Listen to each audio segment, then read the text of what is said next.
Right, hello everyone. Chris, say something so I can test if they can hear you all right. Testing. Is this working? Working? Can someone confirm to me that you can hear Chris? Can everybody hear me? I'm assuming that you can hear me. Fantastic. Yes, Yeah. we got lots of we can and it's all good. Right, hello everyone, and thank you All right. very Well, much for coming, everyone. I'll just toss this away because it's not really hooked up on anything. I'm just doing what YouTubers do nowadays. Have you seen this? Like YouTubers all like start, they just stop holding the thing, and then it's like the next shot is like their usual setup, and it just makes me mad because it's so fucking stupid. I'm not as professional as those bad YouTubers.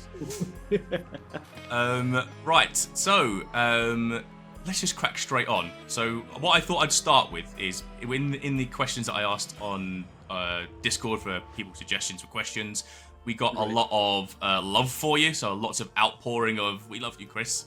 So I'm actually going to go through some of those first, get those done and out the way, and then we'll get down to the nitty gritty of the questions.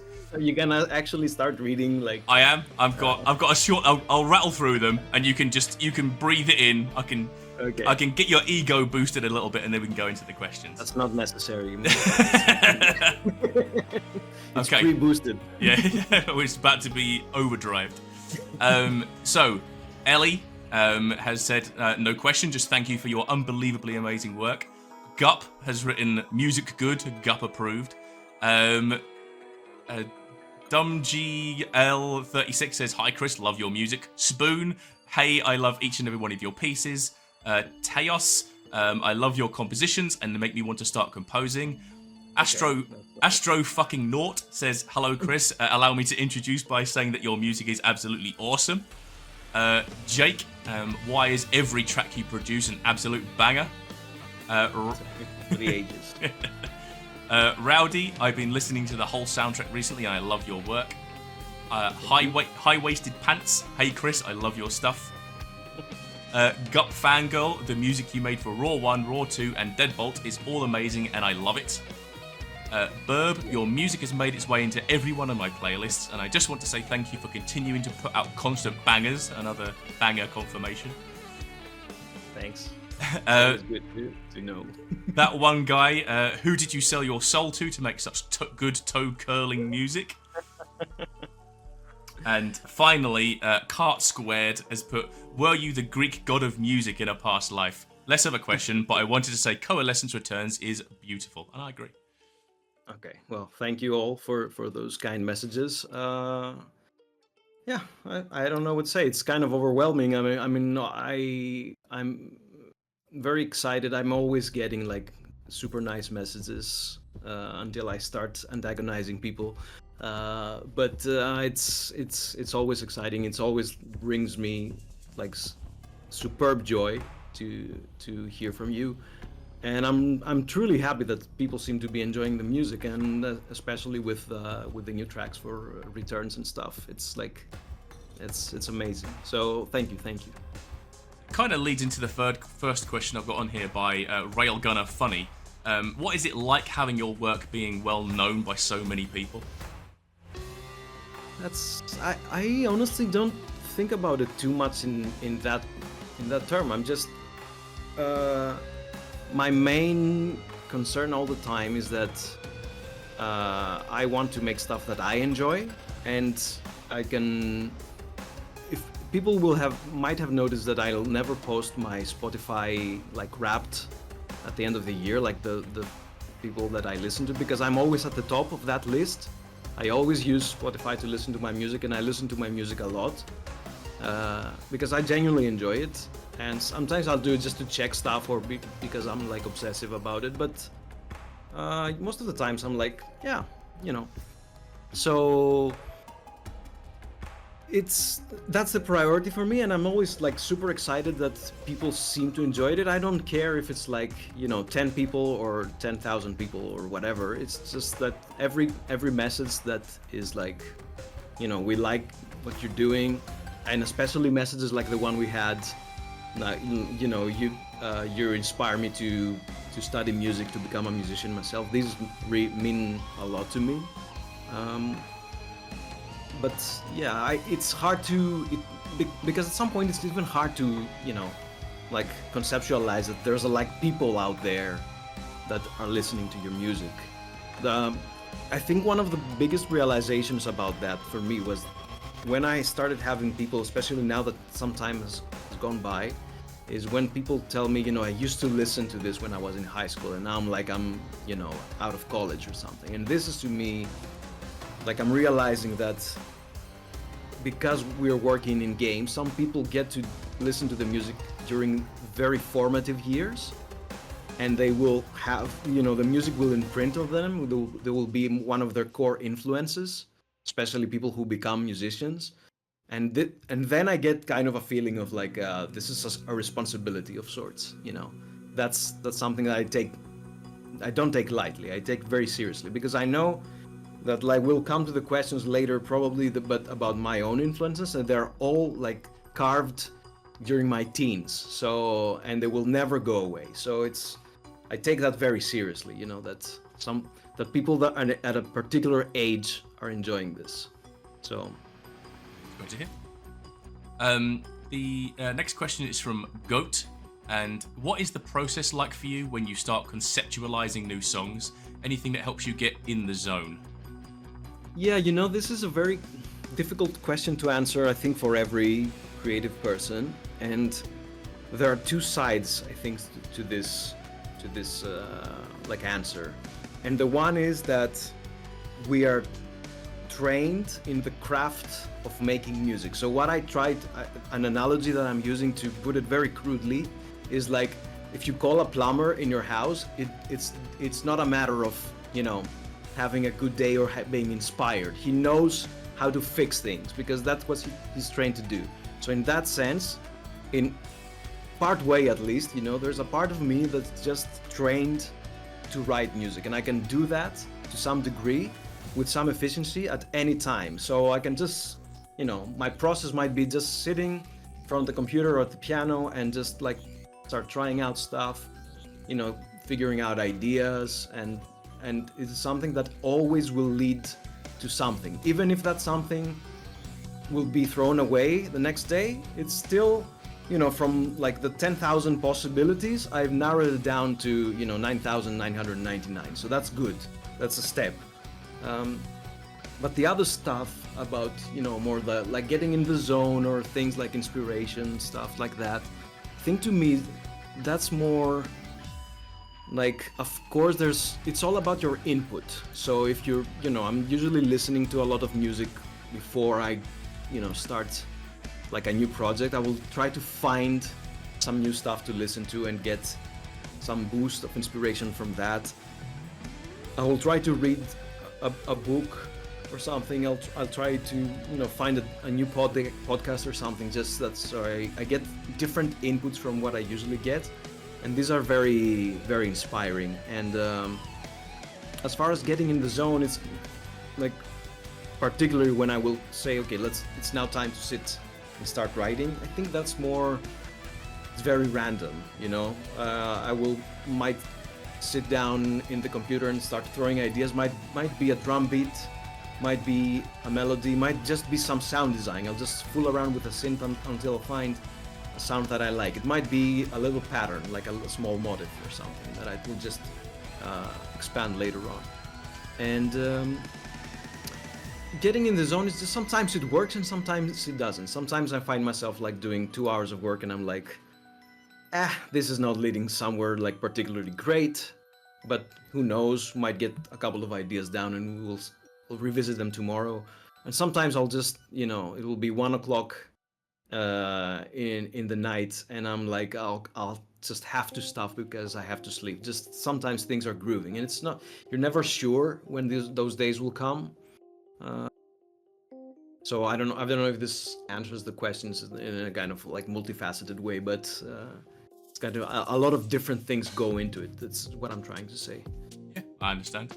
One thing I'll add on to that then is you mentioned there about how you'll listen to other music and then that might inspire you. Do you have any specific examples where you'll maybe listen back to a track now and you think, I know exactly what inspired that, I remember listening to this and then going straight into something that I made? Or is it a little bit more subtle than that?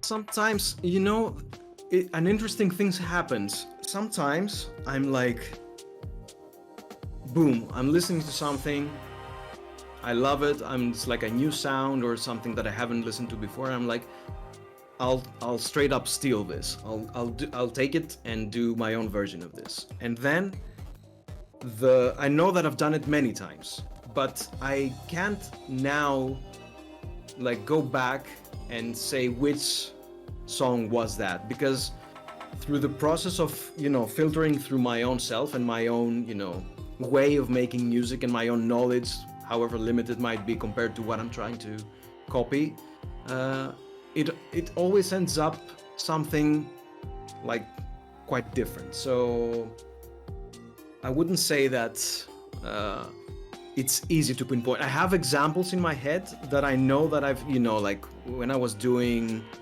I think that, like, for example, when we were doing the first Risk of Rain, I know that I was listening a lot to Daft Punk, and like the Discovery album is one of my top 3 albums of all time. And I knew that there were times that I was like, okay, I'm gonna do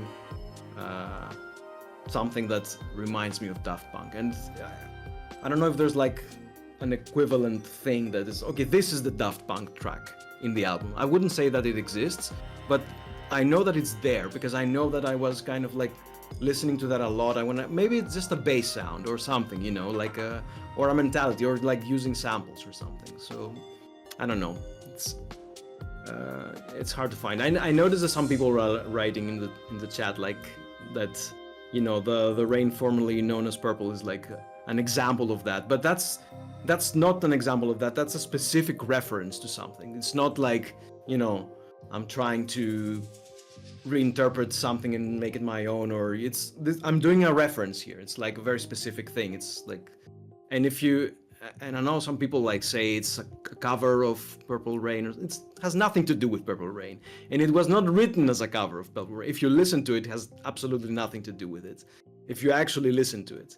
But at some point I was like, I knew that I wanted to do this kind of homage to Prince, and I thought, okay, this is the track that I can bring this in, and then the elements started building up, like the little piano, the outro, the guitar solo, and things like that started popping up and populating the track and becoming what it actually is. It's a cover of Chanson d'automne. That's the main inspiration that it draws from, So, but doesn't matter. We're going through a lot of like we're going down a rabbit hole probably. Well, there's no problem with going down a rabbit hole now and then.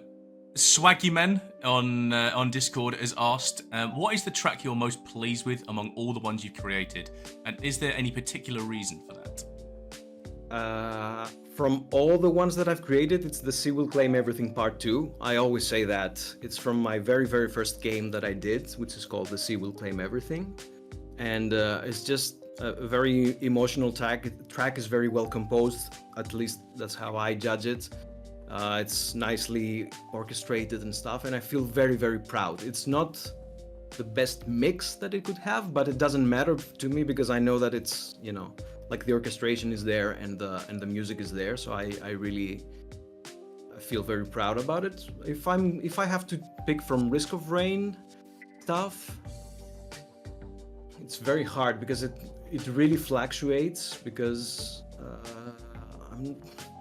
I do love Dew Point. I love Antarctic Oscillation a lot because it has like a crazy keyboard solo. I don't know. It's a bit harder to pick because I have my moods with the soundtrack. Because I don't know. Sometimes I listen to it and I'm like, oh, this is great, and then I'm like, yeah, but this is also great. It's like, or I'm like, this is not so good as I thought. And it really fluctuates.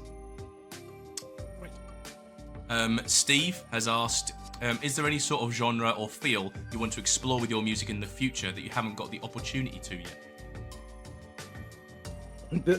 Truly, the question to this answer is every genre. It's like, I feel like there's so much music out there, and it's so like there's such a vast field, and I'm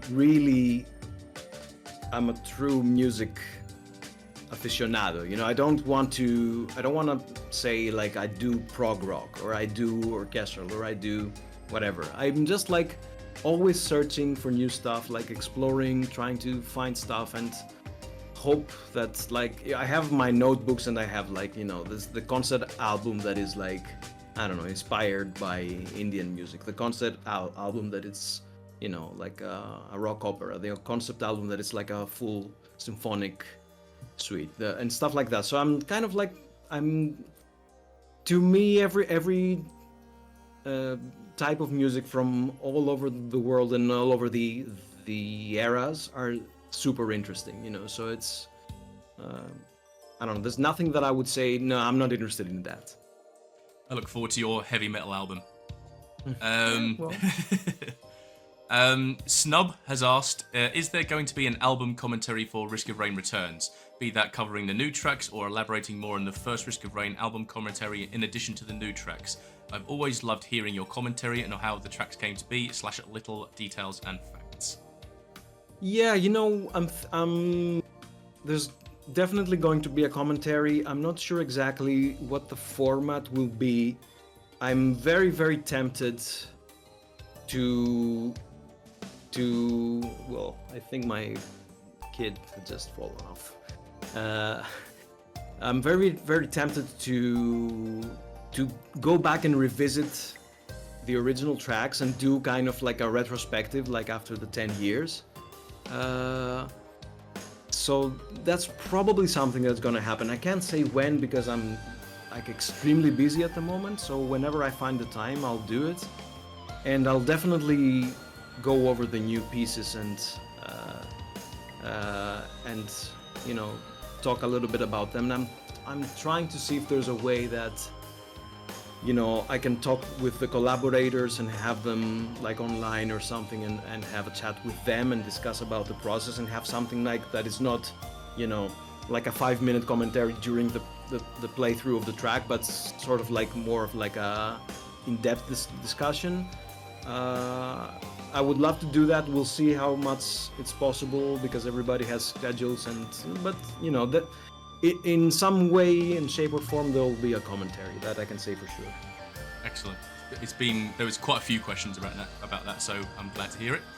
And I'm actually very happy that people ask these questions because it's very exciting to me that people are actually interested in the how the sausage is made, so to speak. So that because I'm super happy to talk shop, and I really like to go deep sometimes in the commentaries, but it's fascinating to me that people are actually interested about it. So thank you for asking and for the interest, and I'll do my best to get it as soon as possible. Excellent. Alolang has asked, hi Chris, I know you were influenced by a great guitarist like Prince, but is there anyone else you really look up to, or styles you've tried to work off or make your own? This is like I wanna take a little time to make a little comment about that because sometimes people like misunderstand things that I might say online, or because there's like an homage to Prince, they will assume that, well, of course Prince is his favorite artist or something. So that's not the case at all. I mean, I love Prince. He's done amazing work. I love Purple Rain in particular, but also the amazing musician that Prince was. But if I was to say, my top 10 influences, I would probably not even mention him. So that's fine because there are like a gazillion of musicians that I love. So it's not that I'm putting him down. It's like, if I'm gonna talk about the people who influenced me deeply, I will probably start with other people. So let me find the question because now I forgot. Is there anyone else that I look up to and stuff? Yeah. I mean, okay. The best world in the band, the best band in the world is the Beatles. It's a great band. They recently released their latest single. You should check them out. If you hadn't heard of them. And, yeah. And I would say that they are like a hardcore influence on me. I should say that obviously, well, I say obviously, but it's not obvious anymore because it's not the 90s or whatever. So like Pink Floyd is one of the bands that I look up to, and I do love like David Gilmour's guitar playing is very influential for me because not because of his technique, but because the way he structures his solos, they're very emotional. They tell a story, and that's like a key element of my music. I would say Steve Vai is probably my most beloved guitarist. I would say Steve Vai. I love Porcupine Tree a lot. I love Dream Theater a lot. I love Queen. I love Queen. Like, and there are like musicians that I appreciate from my musical education. So I listen to a lot of classical music. I always say that the music of Risk of Rain is actually Baroque music. So Bach is one of the main influences behind the music, just because Baroque essentially means that it's very populated. Like, there's a lot of ornaments. So I would say that fits exactly the bill. So for what I'm doing with Risk of Rain. Somebody said Osric Tentacles. Yes, I like Osric Tentacles a lot. I don't know. It's always hard to me because I always forget about things. Like Daft Punk. Daft Punk is one of my. I was devastated when they broke up. Although I mean it made sense, but it's still. Like, I wanted another album at least. I don't know. I listen to a lot of like some Greek artists and stuff. It's hard to, whenever I have to do lists like that, unless I like go into my library and start checking things out, and I'm like, okay, this should go into the list. This should go into the list. I'll just. Refer back to like my core influences, like Beatles, Pink Floyd, Dream Theater, Daft Punk, and stuff like that. Yeah, so I don't know. It's always hard. I mean, I used to listen to Metallica a lot. I don't know. I listen to a lot of pop music, like especially 80s, 90s pop. That's totally my jam. The only thing that I don't like is like the 2000s, like when kind of, I don't know, hip hop and metal, like all that stuff started. That was not my thing. It's like it sounds particularly bad to me. I don't know. Apologies to a lot of people that surely love that music, but it's not for me. Fran Course has asked, how did you come up with the saxophone part in The Face of the Deep on the Survivors of the Void soundtrack? I actually wanted to talk about this question a little bit in particular, because the answer is that I didn't come up with the saxophone part. I came up with the idea of a saxophone part, and I brought up a person who can come up with the saxophone part and did the saxophone part, and we took a lot of takes, and we comped a solo out of them. But my point being that music is, I mean, I do a lot of music on my own, but at some point it can be a collaborative thing, and it needs to be a collaborative thing when you're, it's beyond your reach. Something is beyond your reach. You just bring the people that can do it, and they will, they do the best, and that's how that saxophone part came to be. And I can tell you something, that having a saxophone in an apartment is the loudest thing that you can experience in a room, in an apartment room. It's super loud. I can imagine. Like extremely loud. Rorian has asked, how much time did you spend on the Risk of Rain 2 soundtrack? Yeah, this is a good question. We worked on it like literally for 3 years, and it was not like 3 years of 8-hour days working on the Risk of Rain soundtrack, but like with, let's say, breaks, or it was in my ears and in my head for 3 years. So it felt like there was intense work being done and processes being done in my head, if not actively in the computer or in the piano or whatever. But it took a lot of time, and I think to some degree, if you look at the soundtrack for Risk of Rain 2, the main game, and then you compare it to Survivors of the Void, you will see that while they're very similar in many ways, it's like you can see that Survivors of the Void, which was done really, really fast, extremely fast, it's not as expansive, and it's like monothematic. It's like every piece is like one idea. And if you go to Risk of Rain 2, it's like every piece is like a gazillion of ideas that interact with other pieces, and there's a lot of things going on. It's much more involved because of this time spent on it. So yeah. Your friend Lucas asks, which of the remastered tracks is your personal favorite? Okay.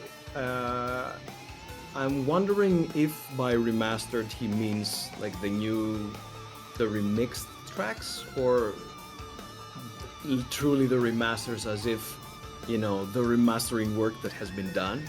Let's assume they mean like the new tracks. Yeah, I would Return assume soundtrack. so too. Yeah, I would assume so too. I have to say that it's Coalescent Returns because it's very special. It's very different from what we've done.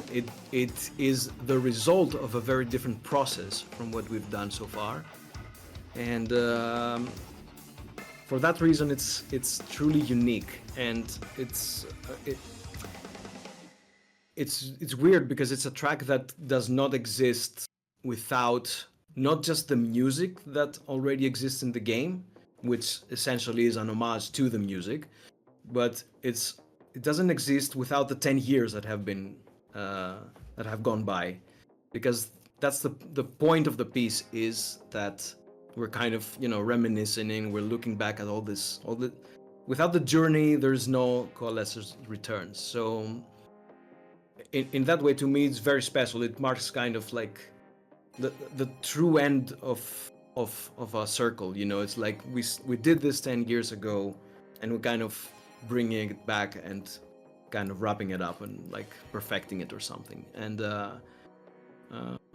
yeah, so in that sense, that has to be my favorite. It is absolutely my favorite as well of the new Thanks. tracks. Harlequin Wormpole asks, what were your expectations or thought processes while selecting people to remaster the Returns track, so your collaborators on the new tracks? Yes, I'm assuming again they mean the remixes or covers. Well, it was not. Let's say this, for working with Damian from Crow Team, it was something that we've been talking about even before Risk of Rain 2 was launched. Like during the Risk of Rain 2 sessions, we were talking about, they were also working on Talos 2, and we were talking about doing this kind of exchange, and we didn't get the chance to do it then, but Talos had a long way yet until it was going to be released. We didn't get the chance to do it with Survivors of the Void, and we got the chance to do it for Returns, and it's, in a sense, that was the perfect combination, like time to do it, because it made sense for Risk of Rain Returns to have people, you know, tackle the tracks and do covers of existing material. It would not make as much sense doing it for any other album or soundtrack. So the process was that I wrote something for Talos Principle 2, and I asked Damian to do something for our game, and we discussed, and we thought the reason why Surface Tension was chosen is because I've often cited it as my least favorite from the soundtrack, so I wanted something to do with the track, but I didn't want to touch it myself because I didn't even feel like it. Like, I was not comfortable with the music enough, so I gave it to Damian and told him, you know, do your thing, and he did, and it's an amazing cover, if you ask me. So then, when it comes to Maria for the Coalescence cover, that was a very weird process, and we met sort of almost accidentally, because I mentioned her in some interview of mine that I really loved her voice, and then she contacted me, we met, and we talked about it, and I was like, you know, I'm doing this thing, and I'm really like pressed on time, and I don't have a lot of like energy on doing a lot of stuff, so maybe you want to help me and do something like really weird and stuff. And it was a very long process coming down with the song. We talked about it with, you know, she came and recorded something that is very different from what is the end result. Essentially, the first part, like if you listen to just the acoustic stuff, then you can imagine that exists another part of acoustic stuff that is like the continuation of this piece that we're not using, and we just did her voice as a choir for the second part. And then I started working on the idea of doing this homage to the music itself, and kind of like a love letter to the people that have kept this music alive for the past 10 years. It was born out of that, and that's, you know, it started kind of becoming more, I could see the end result at some point, and I was like, okay, yeah, this is gonna work like that. I talked about it with the team that I'm writing something very specifically to be used in the credits. It's not going to be, you know, like a piece in the game and stuff like that. So it was a very kind of back and forth like dialectical process of like doing things and then redoing things and then looking back at it, and it's so, I don't know. And the reason for the particular choice is that, I mean, she has a great voice. That's the reason. So, you know, and she's playing all the acoustic instruments, which are all from the ukulele family, I must say. Everything. It's like we have a small ukulele, we have a tenor ukulele, we have a guitarlele, which is kind of like a small guitar, and we have a bass ukulele, which sounds pretty much like an acoustic bass. So everything in the first part is her playing in her voice, and then it just continues with her choir. So yeah, I didn't even know that different kinds of ukuleles existed. Yep, they do. Next question is from Yumi Toral. Howdy, Chris. I know it's a bit soon to ask, but for the upcoming Seekers of the Storm DLC for Risk of Rain 2, did you compose the music for it? I did not compose the music for it. I'm composing the music for it. I have written some music, and we're going at it, and hopefully we'll be on time for when the game launches. We'll see. It's kind of a strict schedule, but yeah, I mean, if people see the teaser, that's my music. It has even themes from Survivors of the Void and stuff. So yeah, I'm looking forward to hearing it. As a spoiler for the Seekers of the Storm, I have the guitar here, which for the eagle-eyed people, it's a 7-string guitar. So that might tell you something, you know, about the soundtrack. Just saying. Yeah, it means nothing to me, but I'm sure there's somebody who knows exactly what you mean. This one's from Galactis Punk. I'm sure that's not Galactis Punk. I'm sure that's Galactis Punk. Do you have any plans or thoughts about creating completely independent music albums, or do you intend to continue working exclusively with soundtracks or in cooperation with other artists? I definitely have plans. I mentioned at the beginning that I have my little notebooks with like projects like written down. I have a lot of plans for that, and I really don't know how much the game stuff will, you know, continue. I don't have any particular plans of, you know, like I don't know what my next project is going to be, or rather, you know, my third next project is going to be. I know my immediate next projects, and then I will plan from that. There's definitely though plans for solo projects and other kinds of projects, like the question that is coming up next. So yeah, the question which is coming up next, this is from another Amber. So not Risk of Rain related, but is there any news on the next audio drama that you're working on? Yeah, for the people who know, we did an audio drama. It's called Gospels of the Flood, and we did it with Jonas Kiradis, who is the writer in the Talos Principle 2, the co-writer, I should say. And we're working on a new thing.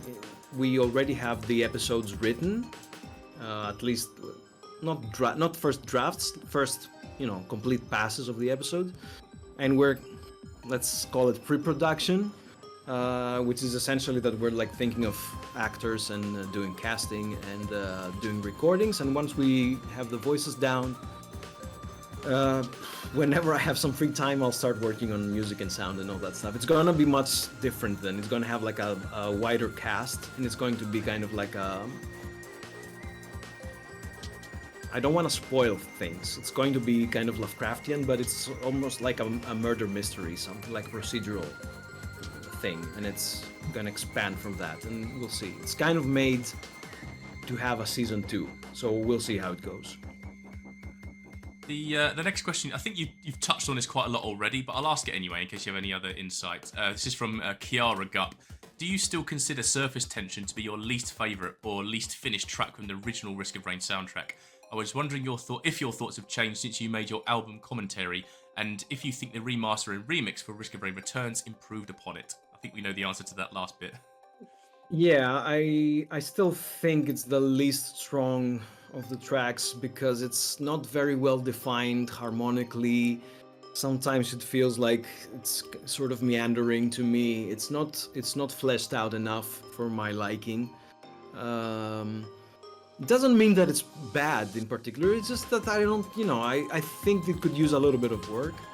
I think that with the remix that Damian did, he really, revitalized it in a beautiful way, especially with some adaptations that he did in the harmony itself, and it's a tough question. I can always look at all the tracks and say, I wish I could do this, I wish I could do that, I wish I could change this. There's literally no track that I'm like, okay, yeah, perfect, I wouldn't change a thing. But in another sense, I'm like, it was done, it's released, it's out, and I'm not going to, obsess on it being problematic or having wrong things or whatever. I'm just like, okay, I'll learn from that, because the music that I'm releasing is part of my history. It's kind of my development as an artist also. It's like shown in there. So yeah, it's I'm still proud of it in some way, if that makes sense. I just I think it's like the least like complete and refined, so to speak. Yeah. This next question is from Rayvax. Hey Chris, my GF and I are really curious about your logo. What is the meaning behind it? What does it portray? How did you end up with this design? Also, unrelated question, but how are your cats doing? Thanks. Yeah, so my logo comes from a scene from The Sea Will Claim Everything, the first game. It's drawn by Verena Kiradis, who is the wife of Jonas, and they work on the games together, and she also co-wrote the Talos Principle and stuff for The Sea Will Claim Everything. And we worked on that game in 2012. It's a very beautiful game that nobody has played. I would definitely urge you to play it. I've dropped the link into the chat for the exact scene. It's a bit clunky. Yeah, I've sent a link. Somebody's playing the game. I've sent a link that is timestamped to the scene from which the logo comes from. So it's like a Greek tavern, and on the wall there's this mandolin or banjo-like instrument. It doesn't really matter. It's a mandolin, I would say, and there's like a tambourine and a pan flute, and that's what it is.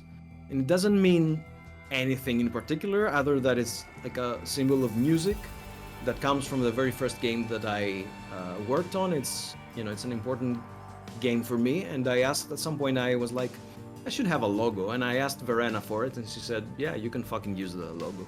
And I used the curse word because she did it at the time, so it's not I just it's not arbitrary. I've dropped that link in the chat for anyone who wants to see that.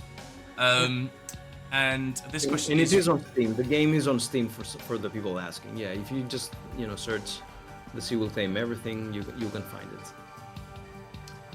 This question is from Mitt Ricks. Hey Chris, I want to know what you would recommend or say to anyone who wants to get into composing or making music as a whole. What advice would you give a newbie? We had quite a lot of questions from people that you've sort of inspired, that like, oh, I'm an aspiring musician. Yeah. How do I get into it? How do I do this? So what advice would you give a newbie?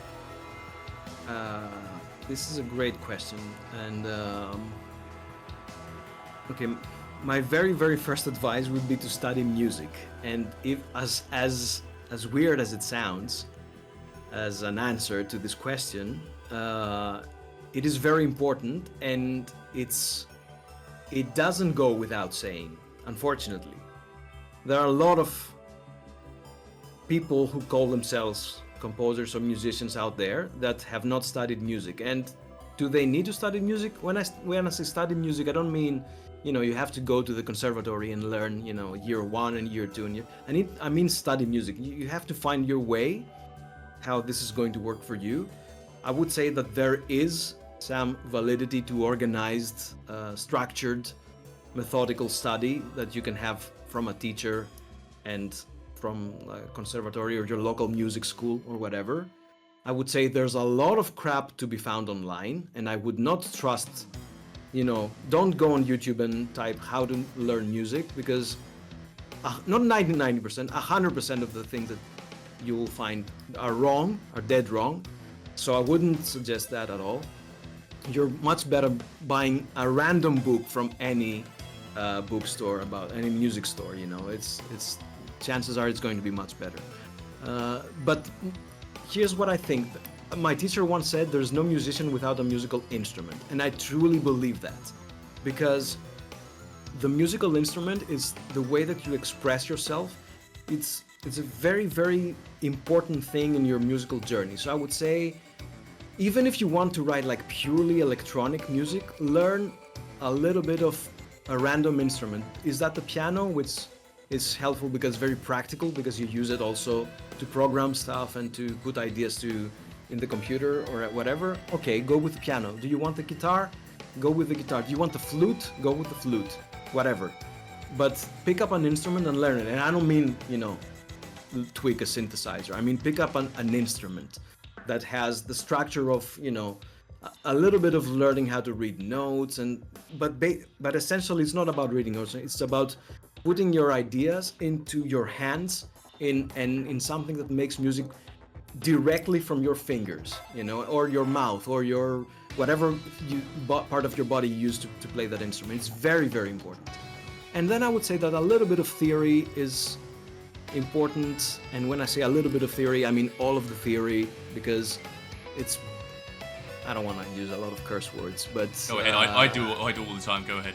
Yeah, it's bullshit. If you think that theory is like it's useless, or music is like so esoteric and so spiritual, and it's just like about I'm gonna be self-taught and I'm gonna like channel my inner bullshit it's going to be bullshit, because it's about what I talked about, the craft before. Like, if you need to learn, we have been playing music for thousands of years, and if you're gonna pretend that this does not exist and you're just gonna I'm gonna do it my way, no, that's shit.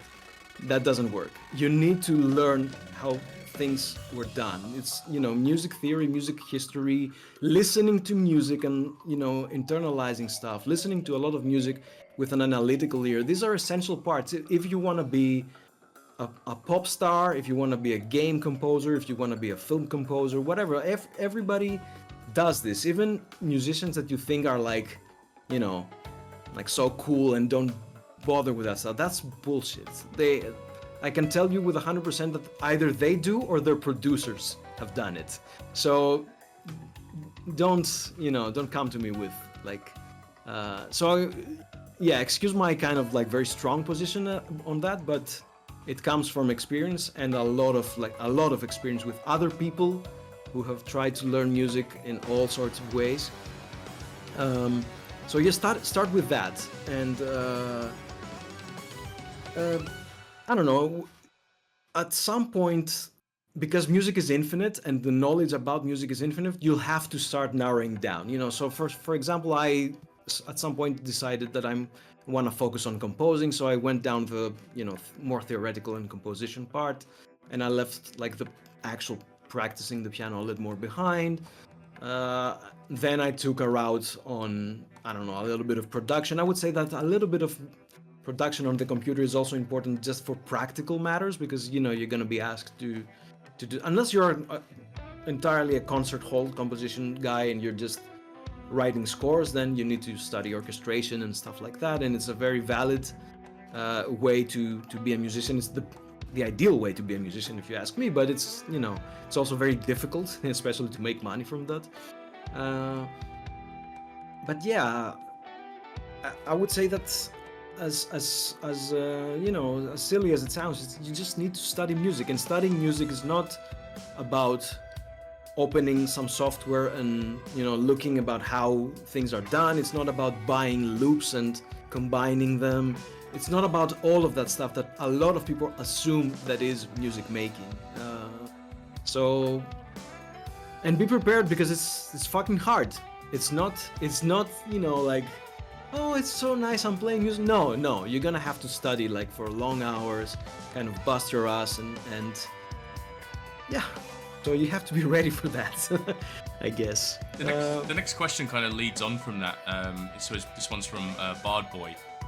What is your preferred DAW or DAWs? Is that digital audio something? Workstation. Yes. Yeah. Of choice for composing music. Additionally, do you have a music-focused degree or music education? And if yes, has it helped you in your journey as a composer? I think you sort of hinted at a couple of times you've had a bit more of a formal education around you. So.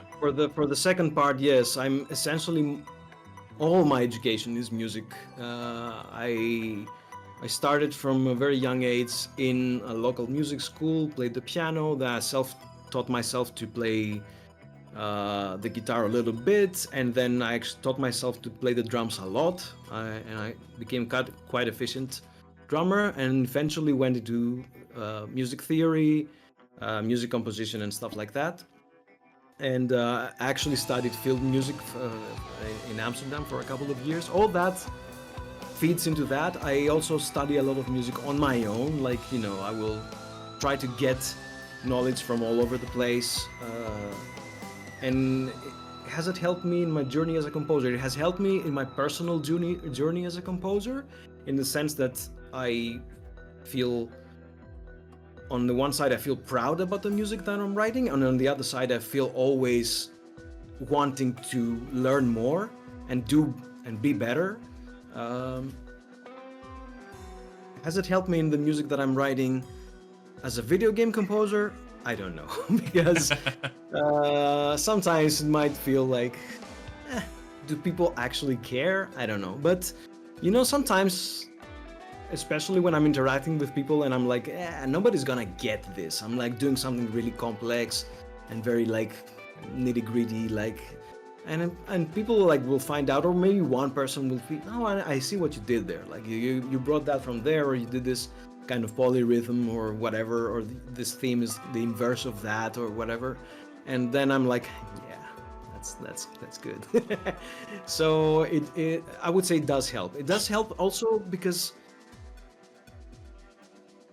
you get the sense of responsibility, as I said, that you learning about music makes you want to learn about music. That's what I really enjoy about the whole thing. Now, about a digital audio workstation and plugins and stuff, I produce in Cubase, but I always say to all the people that just use whatever you can find, however you can find it. I grew up in the 90s in Greece, so whatever that means to whoever is listening, don't let that stop you from, and to be honest, you don't need to, because there's like a bunch of super cool free, you can get Reaper right now, it's for free, you can do whatever you want, but don't obsess about, Hans Zimmer is using whatever, and you don't need to worry about that. You just need to find, all the DAWs can do all the things. So just find the one that fits your style, and it looks nice to you, and it's an environment that you feel comfortable looking at and working in, and you can have a nice workflow. It takes a little bit of time for all of those, because they are very complex machines. But there's no DAW, there's no plugin, there's no software that can write music for you. You need to do the writing. It's just a canvas, and there are a few tools, and the tools are super helpful at times, but they're also difficult to master. Sometimes you can get very excited. I mean, I don't think there's a single composer out there who their very first track that they've released is not drowning in reverb. Like, it's like, I think that everybody goes through this phase, you know, like they are kind of, you know, you need to hone your skills on everything. So don't obsess too much about the DAW and the software and stuff. For me, even when you're producing like beats or EDM or rock music or whatever, it's more about the actual knowledge of the instruments that you're using. So it's more about orchestration. To me, kind of mixing and orchestrating, they're kind of very intertwined. So I would say focus on learning how to use any DAW, like, you know, to be a blanket user of DAWs, like learning a little bit about what goes into mixing, what goes into EQ, what goes into compressor, instead of learning compressor X or DAW X, or, you know, learn about the basics more, and then you can, you know, depending on your budget, and don't stress it. You know, I have 15 compressors that I bought because whatever reason, and I'm using one of them, just literally one, not two, one. So, you know, really don't stress about that stuff. Yeah. Thank you very much, Chris. That actually takes us to the end of our community questions. I have one remaining question for you. Okay. Would you like to play a round of Risk of Rain Returns with me? Wow. Yeah, let's get into the game. Okay, no problem. All right, give me 2 seconds just to set up OBS. Right, let's get rid of the text. Right. Let me run the game. Yeah, you load up the game while I take off the text. I'll need to add a new audio source so that people can hear the game. I'm warning people that I'm very bad at it, so you know, we'll see how it goes. Shrink me and you right down, but we'll still be there in tiny little vision. Oh, nice. Okay, you need to guide me through the... Yeah, don't worry. I'll turn my music down, unfortunately. Private lobby, copy lobby ID. And then I will. So if you take that lobby code that I just sent you. Alrighty. Join lobby and wait, where does that go? If you go to join lobby, I'm assuming. Yeah, join lobby, and then the top right-hand corner, you have like a menu that just says lobby. Oh, right. And you should just be at join clipboard lobby. Mm-hmm. There you are. You're in. Unless that's somebody who managed to read the code that quick. Nope, that is you. I can see your little picture. Fantastic. All right. I am going to play as... who shall I play as? I'll play as Acrid, I think. Okay, do you want me to play... I only have Huntress and Commando. Which one would you prefer? I mean, doesn't really matter which one I prefer. I would say Huntress is a little bit more beginner-friendly. I also like her more, so I'll go with Huntress. And I've put it on the hardest difficulty for us. I hope that's okay. Nice. Should be quick. Alright. You know, I haven't played the game, with the exception of maybe like some beta testing and stuff. I have really not played for a very, very long time. Oh. Like actually sitting down and playing a game has been with the original.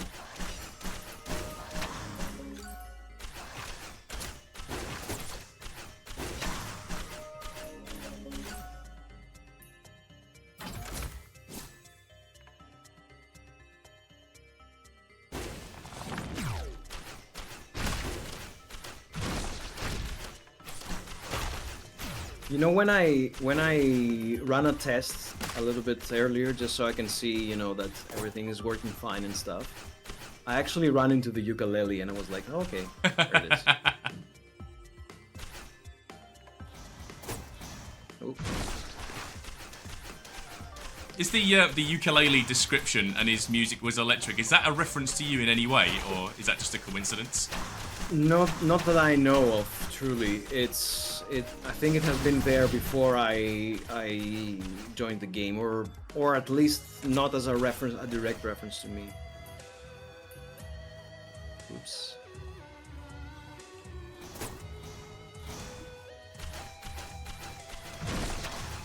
Well, unfortunately, we've gone the wrong way. The game is so good now. Like from when like last time I played it. Yeah, I think the team have done a really good job of turning Risk of Rain, which was an okay game, into a extremely good game. I mean, I like the original too. I mean, I like it, but it's definitely flawed in many ways. And I think I get. I think the guys have done a pretty amazing job of smoothing out that experience. I mean, people ask me if I play all the time, and I always say no, I don't play. And the reason is I just don't play these kinds of games in general. I'm not like a reaction player, fast games and stuff like that. I've as I said many times, I've played Deadbolt a lot because it's essentially a Hitman game. And Hitman is one of my favorite franchises. And it's not that I don't like this type of game. I'm just not good at it. It's not. I play adventure games. Yeah. So. You're the child of the '90s, like myself. Yeah, but I can understand, how it's good, how it's like, how it's like a good game. I can understand that. I can understand that there's artistry here and design and all that stuff. It's just that, Well, we certainly had a few questions about Deadbolt in the questions. I've purposefully avoided them so people don't think that we're working on Deadbolt. But okay. But yeah, people were certainly asking a lot of questions about things like, is that a world that you would be interested in revisiting? I would love to. For me, first of all, Deadbolt is a game that I truly love, like genuinely love playing it. So in that sense, I'm like, yeah, I would definitely, I would love to go back. And it's a very special soundtrack as far as music goes. It's a very special soundtrack because it's so much of a mixed bag, and it was an interesting experience for me to do Deadbolt because I had to jump all those hoops and explore genres that I'm not like regularly working on or just. But if there was another Deadbolt, I would be definitely down to write some music for it. It would be truly cool. I think everyone would love that.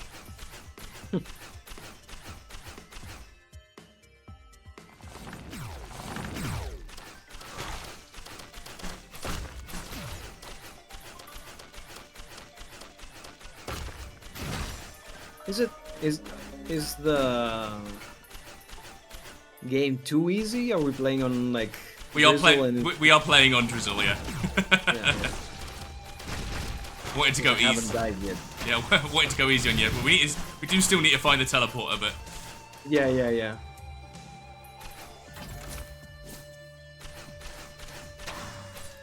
I gotta grab that item.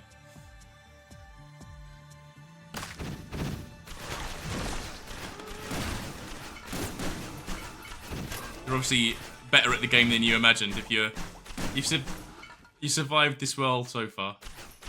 Yeah. I mean, I play games in general. I'm like that kid. I don't suck completely at games. It's just that it's not my kind of game, As a child of the 90s, as you said, I do enjoy that I'm playing with a keyboard and I'm using the arrow keys. This is very nostalgic to me. I love it.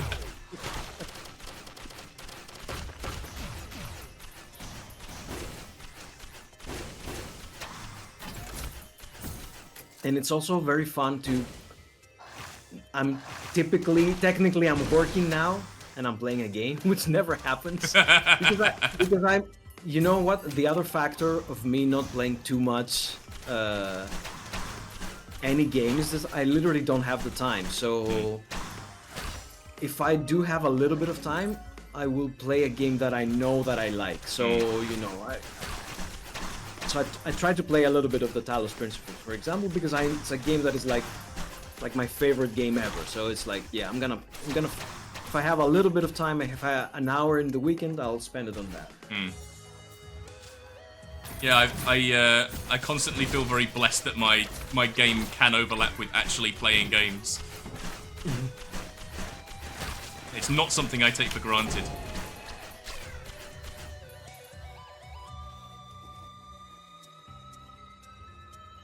There's the teleport. I finally found it. Nice. Let's do it. What are we getting?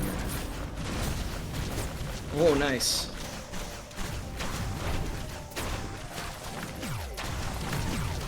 You know the image of the lava worm is one of the images that really stuck with me from the first game when I was like looking at the early beta and stuff. It was like, wow, this is like an impressive thing that is going on in this like pixely small game and stuff. Yeah. One of the first things that I felt like, wow, what's going on here? Yeah, I think it's very sort of visually impressive and not something that you expect as well. Nothing else in the game is quite like it, so it just sort of comes out of nowhere.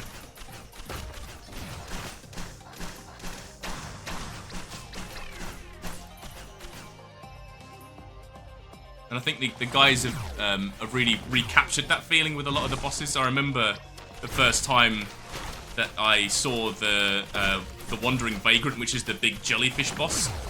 Right. I didn't shoot it for ages because I was like, this looks amazing, and I just wanted to look at the art of it for as long as possible the first time that I saw it.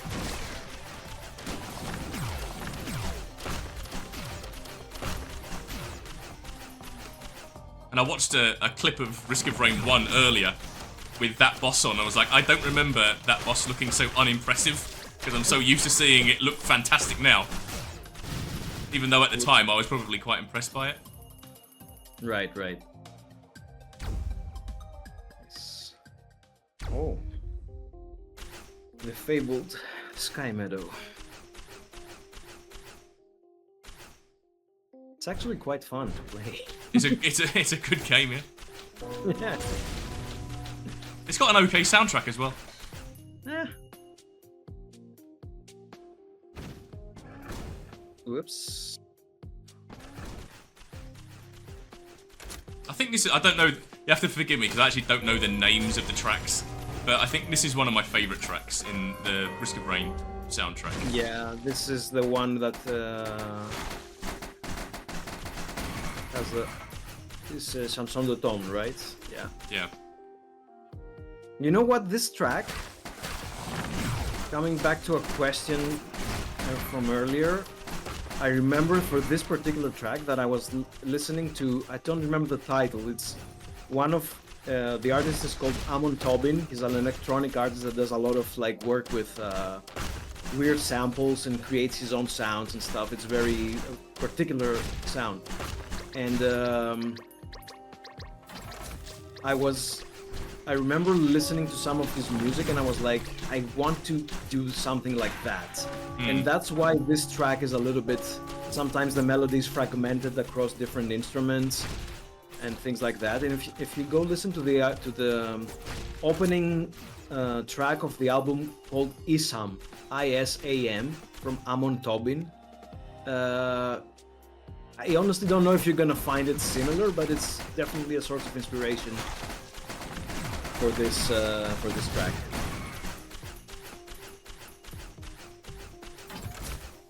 And I would say that it's worth listening to anyway.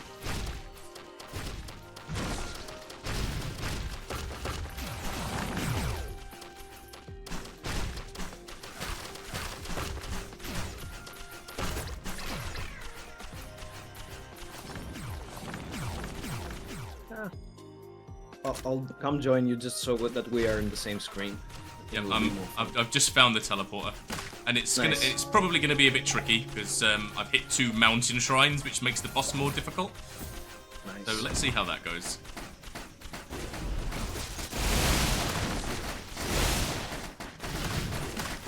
Oops.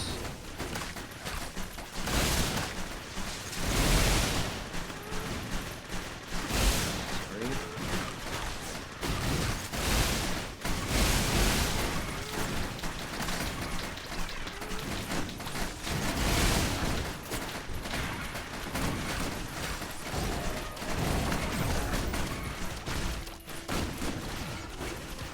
We're a couple of drizzle pros. Yeah.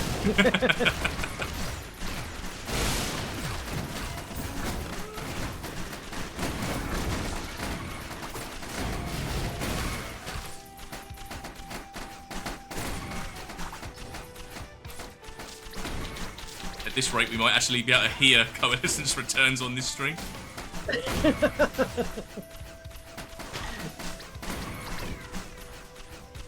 Do we need to get this guy on top? No, all the bosses are dead. So that was actually one fairly big difference between Risk of Rain 1 and Returns, is that you don't have to clear every single enemy on the screen now. Once the teleport is done, you can just go. One of the more welcome changes.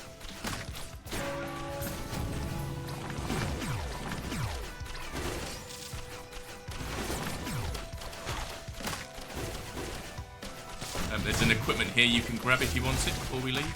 Down here. Nope. Yeah. Where is that? You picked it up. Okay, nice. So if you do use it, which is by default it's on G. Just make sure you keep on moving because it makes a load of explosions happen that can hurt you. Nice. But it also hurts enemies.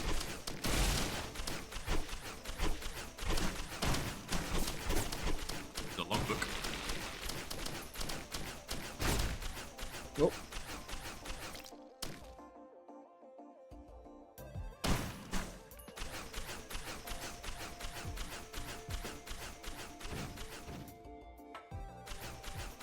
No.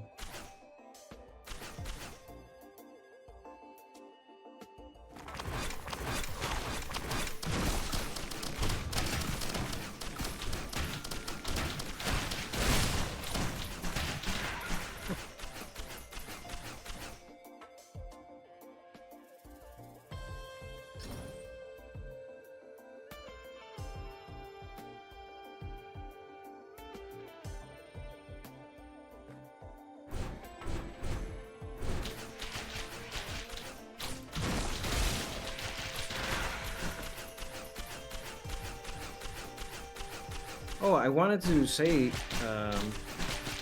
a lot of people have been asking me about like should I say it? Without spoilers, there's a track that exists. I think I know what you're going to talk about, and yeah, that should be fine.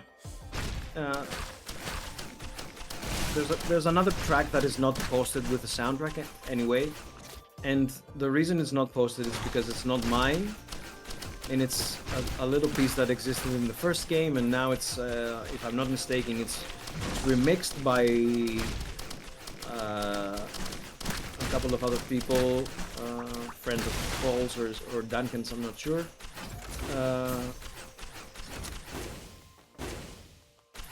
So I don't know, we're looking into a way to make it kind of available, but it's not going to be on my YouTube channel in any case because it's not mine.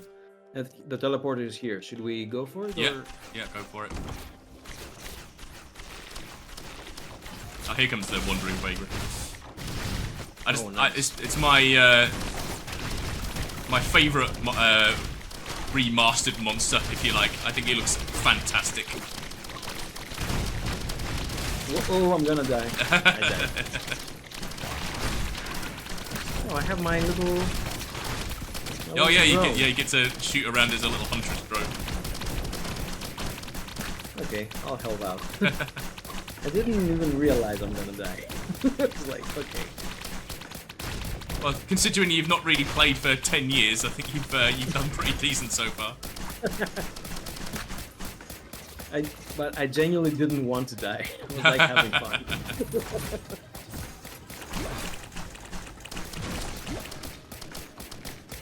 You can. I think you can still pick up items. As a. Really? I think so. Try and pick up this. There's an item up here next to me. Try and pick it up. Over here on the end of the platform. Yeah. Yeah. You can still pick up items. If I don't think you can open the chests, but I can open the chests for you.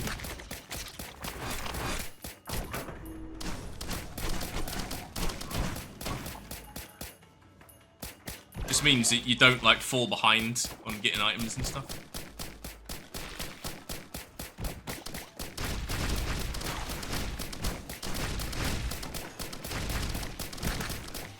We're fairly. I felt like I was stealing all the items, but I've taken a few extra ones, but not too many. No, don't worry.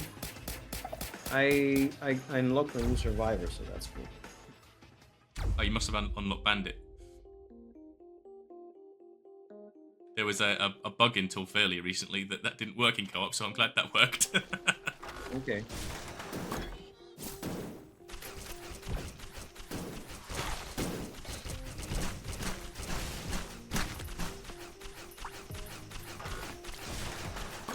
Yeah, you can take that item. Oh.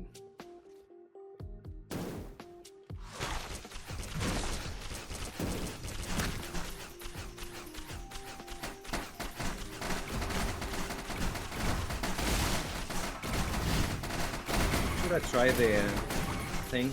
Yeah, you can do, but be careful of those explosions. Oh, I thought this guy's gonna last more than that.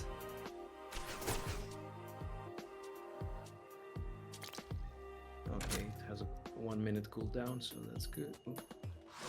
Here we go.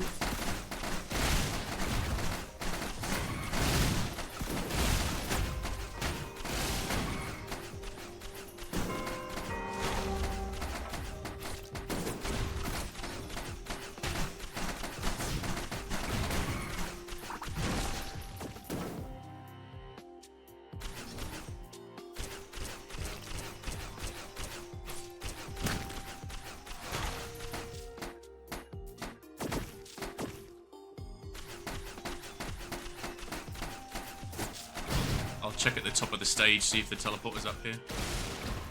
Alright.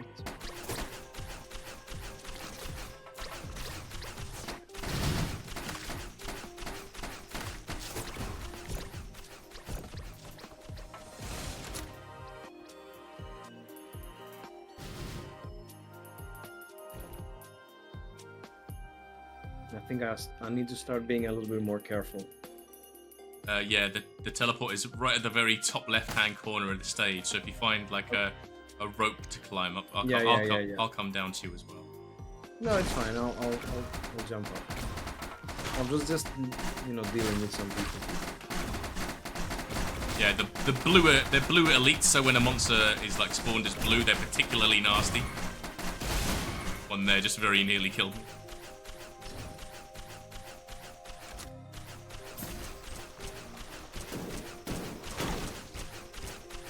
Shit, I dropped down. Right. Hold on, I'm gonna come back up. Okay.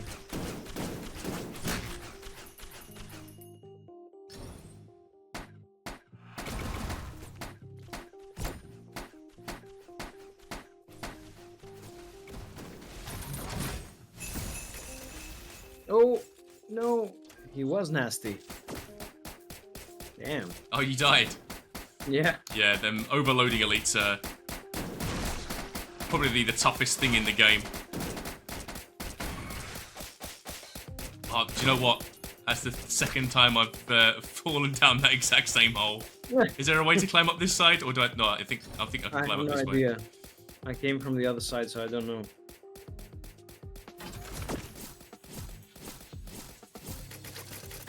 In hilarious pose. Nice. Come on. Right, here we go. Interesting. You need to change your direction with the drone, right? Yeah.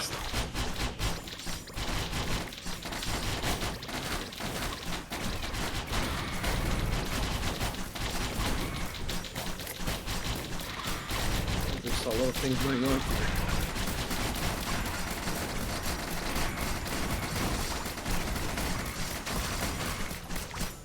It's a good thing that Crid is so overpowered.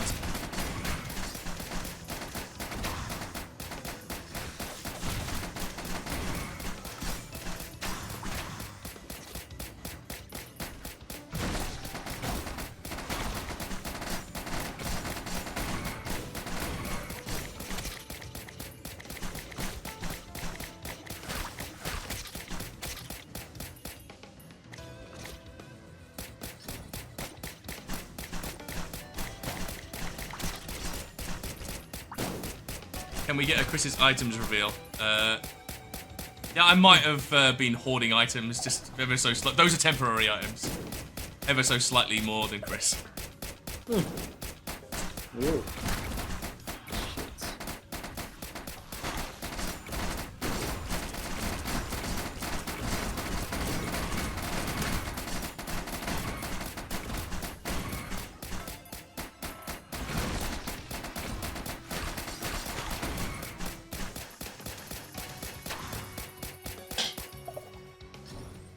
Shit.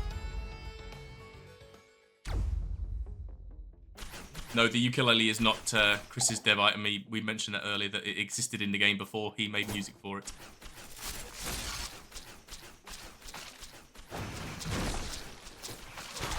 Oop.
I just realised, because I'm playing on Drizzle, or because we're playing on Drizzle, there is actually a secret I could do, but I'm not going to do it because I don't want to spoil it for people who are watching.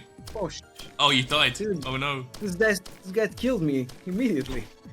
I'm not good at. I don't still understand very well when I'm taking damage or not. Yeah. I'm not used to that. So I'm like, I'm just casually fighting. I'm like, yeah, I'm super strong. Yeah, but there's a couple of features you can add, like putting the health bar above your head and stuff like that, which makes it a little bit more obvious. Okay. But yeah, it can sometimes be difficult to know when you're taking damage or not. Oh, I'm about to even lose my drone. Oh, I just got a ukulele. Nice. Ooh. And now I died. So I'll just watch you. Watch me struggle. You need to push through. Well, we're nearly on the final stage, so we might be hearing Coalescence 3 to finish out the stream. Nice.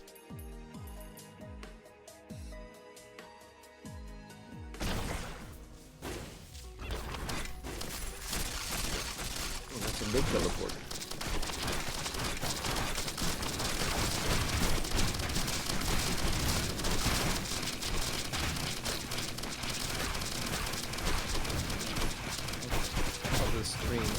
Somebody wants to ask something, and you can.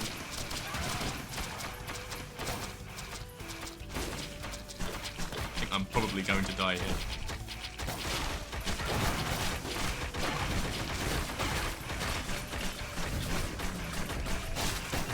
Ooh.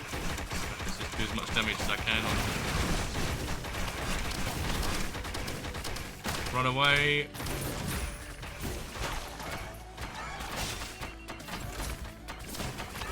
have good regen. It seems to me, at least.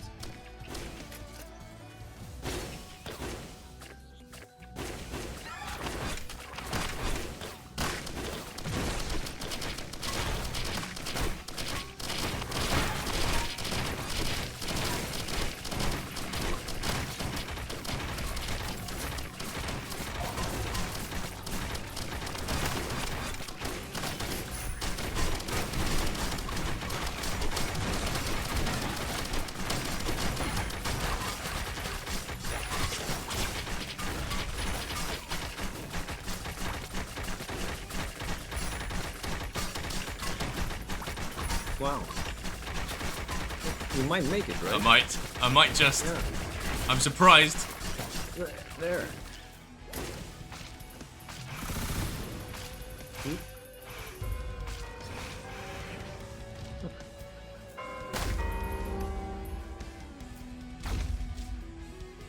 we go, final stage. Nice.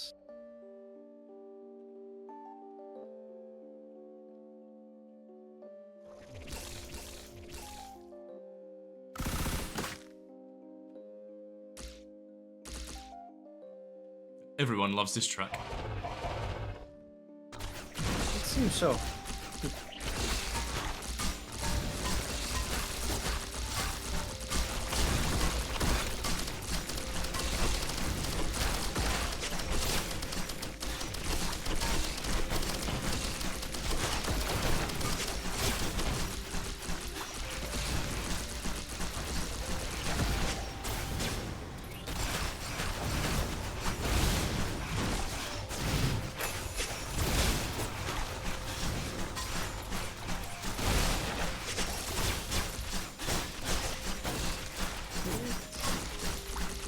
Already hard for me.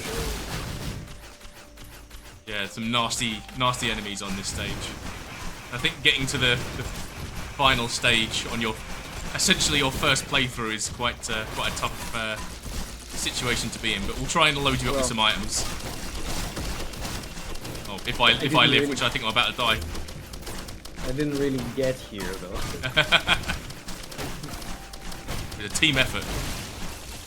Yeah. I'll take it.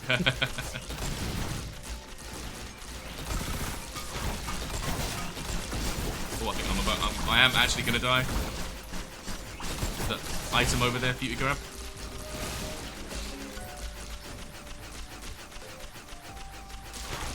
Tough times. No kidding.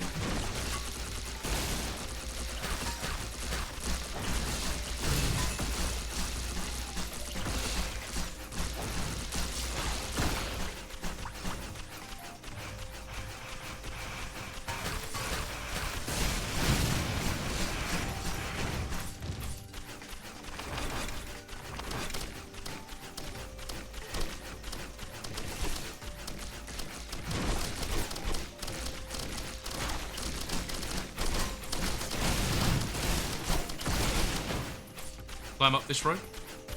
Yeah.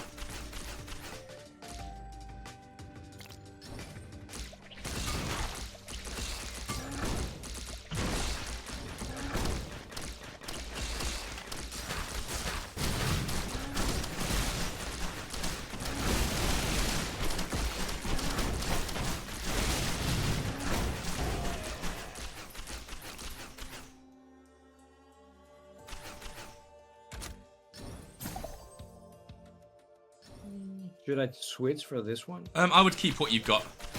Yeah. That's a drone repair kit, and we don't really have many drones.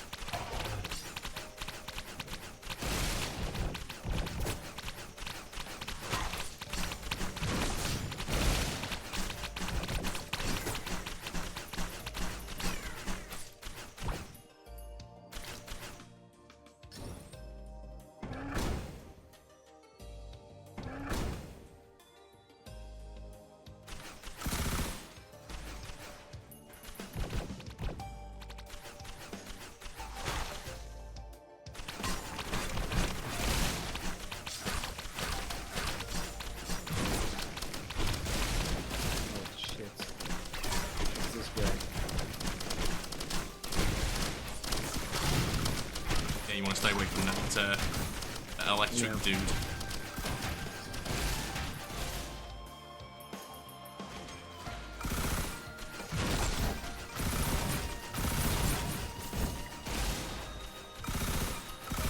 You can grab all these items here.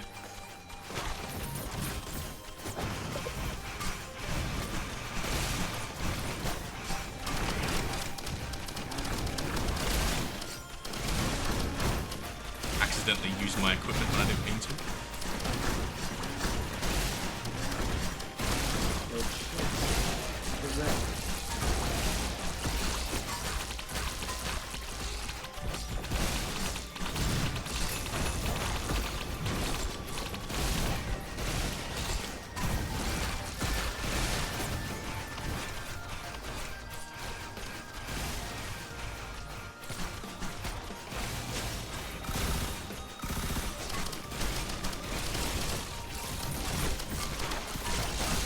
There's a blue one there. Keep away from it, otherwise it'll kill you.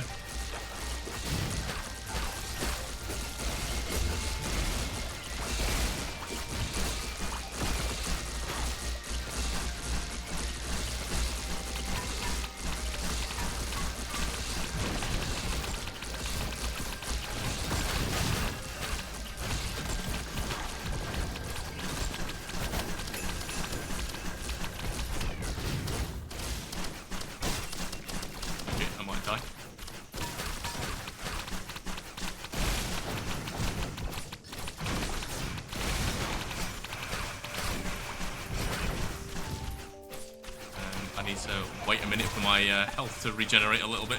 Okay. Before I try and run past that enemy.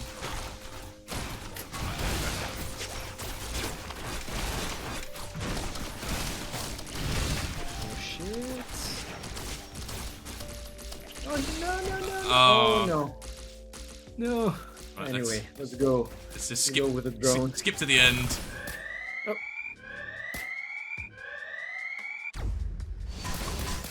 There he is. The man himself.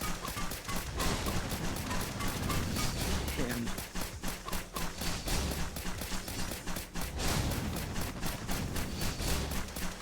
Did you want to talk a little bit about the track that you made for the trailer? Because obviously it's one of the few bits of music that you've made that you sort of knew what you were making it for right. exactly.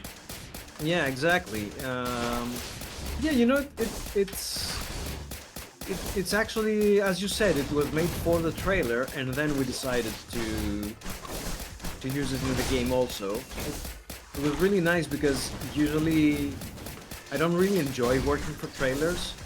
Oh, I actually died completely. I don't really enjoy working for trailers, but this one was really cool because of the animation and stuff, which is now the intro of the game. Mm-hmm. So it was really fun doing that, and it was kind of. I did try to. I experimented with like a full orchestral version of the music, but it didn't really feel like Risk of Rain, and we didn't want to, you know, we didn't want to risk the first thing that you get to hear of this game to not, you know, sound Risk of Rainy, so we went for the other choice, which was a good choice after all. And yeah, I like it. We brought back the theme that from Double Fucking Rainbow, which is one of my favorites. It has sort of stealthily became kind of like the boss theme, which was never intended to be as such, but it's a theme I really like because it's so like black metal theme. It's very like dark, and I'm assuming it has a few more iterations in its lifetime. I don't think we've seen the last of it. Yeah, foreshadowing there. Yeah, I'm not foreshadowing in the sense that I know that something. I haven't written something yet with it, but I'm pretty sure that, you know, it will find its way into Secrets of the Storm eventually in some way or form. Sometimes, like, I don't know if a lot of people have noticed that it's actually in what you call it. They might as well be dead in the theme for Sundered Grove. That the double fucking rainbow thing is in there also, like kind of hidden into the break of the piece.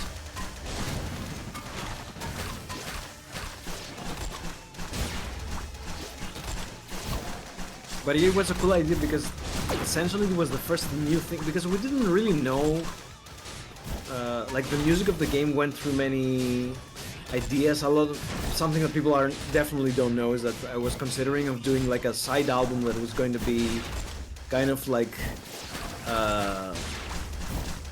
dark jazz versions of all the pieces. That was going to be like a side soundtrack that you could, select if you want.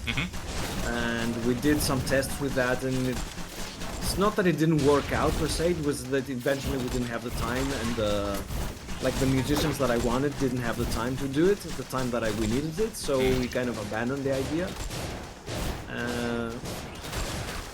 And that was the first thing that I got to write, and go back to Risk of Rain and resurrect old patches from old synths and drum patches and all that stuff, and kind of test the water and see if I can get into that headspace again. So that was pretty cool.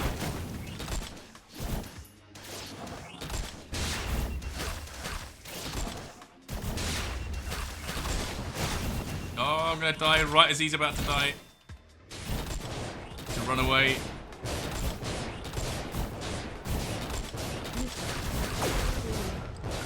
Oh. Just one last little bit left.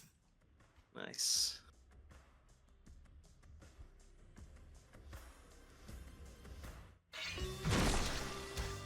It's now that it plays, right? I have the music turned off. Yeah, it does. It's playing now, yeah. I like that, yeah. Yeah, I think it's really good that we made this this fourth phase, and then gave a nice home for that music, because the full track is so good to not have in the game somewhere, but it didn't really fit anywhere else. Yeah, because we had the music that we needed. A lot of people are very, I'm not gonna say pleasantly, but definitely surprised by the fourth phase. Yeah, I think I've seen people be very surprised by it when I've seen like the day one streams of people playing it. Yeah. It's nice.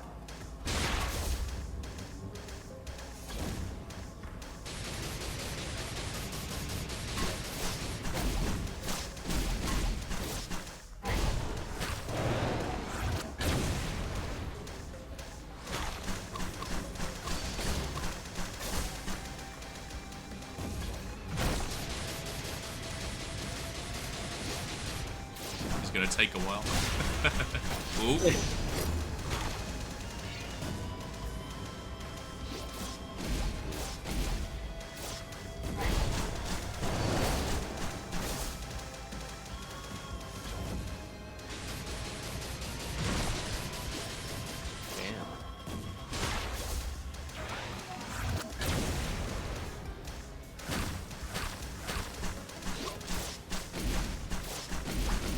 Get out of it. Ooh.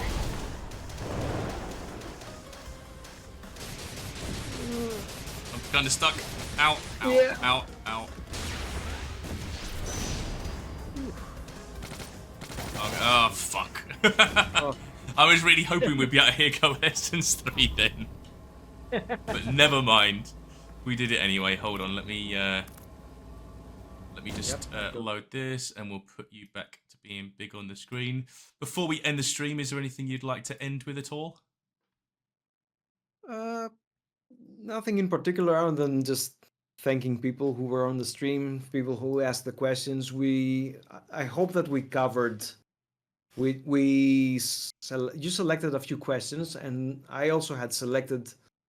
My list was almost exactly the same as yours, because I think it covered a lot of ground, from what people had asked in general. I hope that we did. People know that, if they ask me something particular on YouTube, or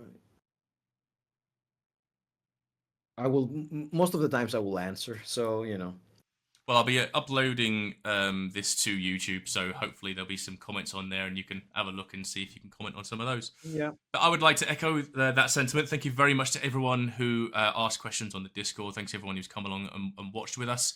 And thanks to everyone that is playing Risk of Rain Returns. We really appreciate it.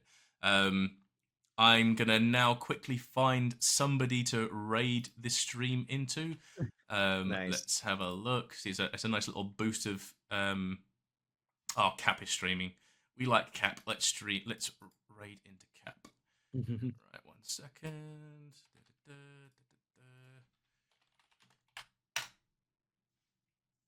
Right, thank you very much, everyone. I'll be streaming again next Monday as per usual. Really appreciate everyone coming out. Yeah, same here. And I will see you all later. Bye, everyone.